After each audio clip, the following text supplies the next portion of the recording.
Hey there, my name is Kyle Casey, and this is my family assessment genogram presentation. My partner unfortunately was dropped out of the class a little bit ago, so I will be continuing on by myself. So we'll jump right in. Here we have our inventory findings for the couple that I interviewed. They are a male and female couple. One is a male physician who resides from Peru, and the other is a female registered nurse who is from Puerto Rico. And this couple is a really phenomenal couple. I really enjoyed interviewing them. And by their inventory findings, we have listed here some of the big ones that jumped out. When it comes to their general stressors, they over-volunteer. They have a difficulty to say no with those volunteer hours. They overschedule their family calendar. Their housekeeping standards are very high, and that causes stress. And both of them, without surprise, are perfectionists. The specific stressor that is really working on them right now, though, is that because one is an RN and the other is a physician, they have some scheduling issues, and they're actually working opposite shifts right now, and that's been very difficult on their marriage and just their life in general. Some of their strengths are that they do a phenomenal job of helping others in need, expressing their faith, communicating, and loving one another.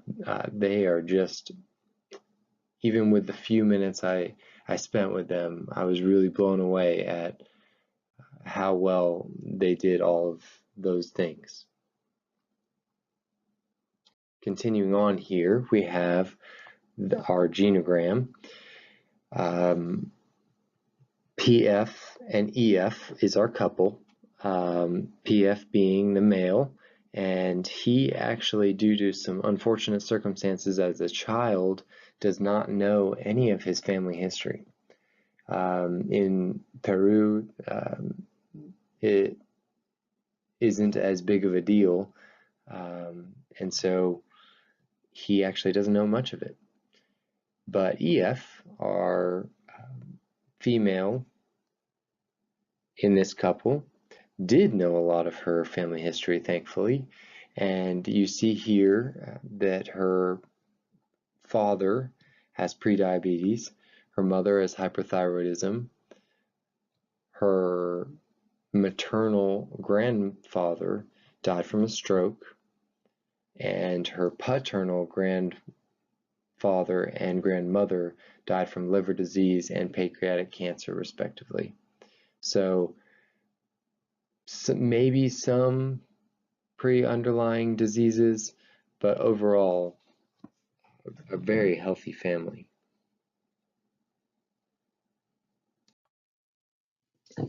Here we have our ICD-10 codes. The first one listed here is a social role conflict, not elsewhere classified. And the reason I chose this diagnosis for this particular couple is because with an already strained schedule, over-volunteerism is not helping them. And having trouble saying no has even further put them in a deficit of time. And this conflict of being able to have enough time for themselves while still working is already a problem. That leads us into our second one, which is a lack of relaxation and leisure time. As we specified before, busy schedules and not having enough time to really just enjoy being married has taken its toll on them. And when you have two people working shifts and them being the opposite shifts, you can imagine how difficult it is to find time to just enjoy each other and relax. So those were the two diagnoses that I felt were most appropriate. On to the community resources, referrals, and health promotion section. Here we have some suggestions that we're going to make to this family about ways that they could possibly buffer the detriments of having such a busy schedule. Dugan and Barnes-Farrell posed a study where they found that downtime recovery actually helped buffer the work detriments and stress that these RNs had. And by having that time away from work and that time connecting with their spouse, they found that they were able to really perform better at home and at work. So we definitely want to suggest to this family that they, at all possible, really try and work their schedule around each other, whether that's planning meals together, whether it be breakfast or dinner, and just setting that time apart to be with each other. Maybe even having a day planner or a week planner where you just set aside time where it's just your time and no volunteering, no friends or any other scheduling during that time. It's just time as a couple. And obviously an easy one is just taking vacation together and enjoying each other's presence, and that one is actually on the horizon already, so I'm excited to hear that for them. Another suggestion would be that they exercise together. They are a very health conscious couple, so it would make sense that if they were to just combine those feelings and loves, that they could actually kill two birds with one stone, if you will.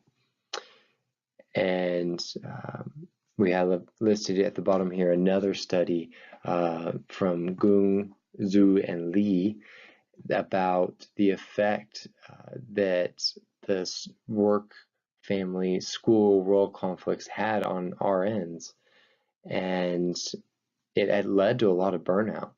So if this family doesn't start setting boundaries for their extracurricular activities, they could be seeing some burnout effects in their life. And thankfully right now they're not experiencing that, but that may be down the road if they're not careful. So these are things we can educate them on and help them in their community. So here at the conclusion and the application to practice, we have conducted our interview, we've conducted our assessment, and I really felt blessed to interview this couple. They're so pleasant, even in their struggles right now.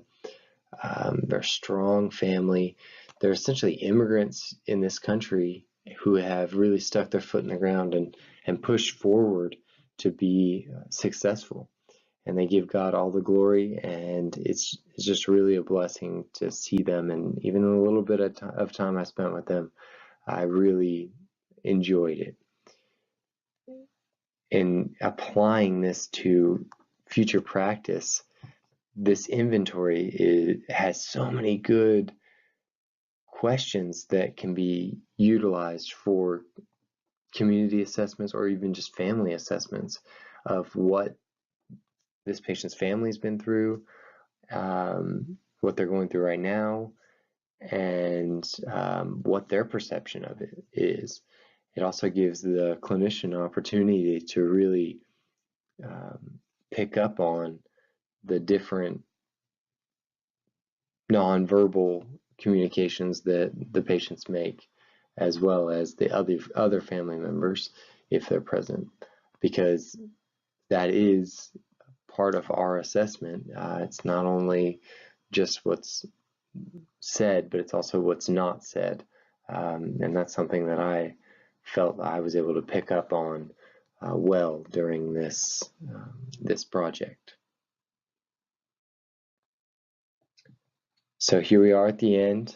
Thank you guys so much for taking the time to listen to my presentation, and God bless.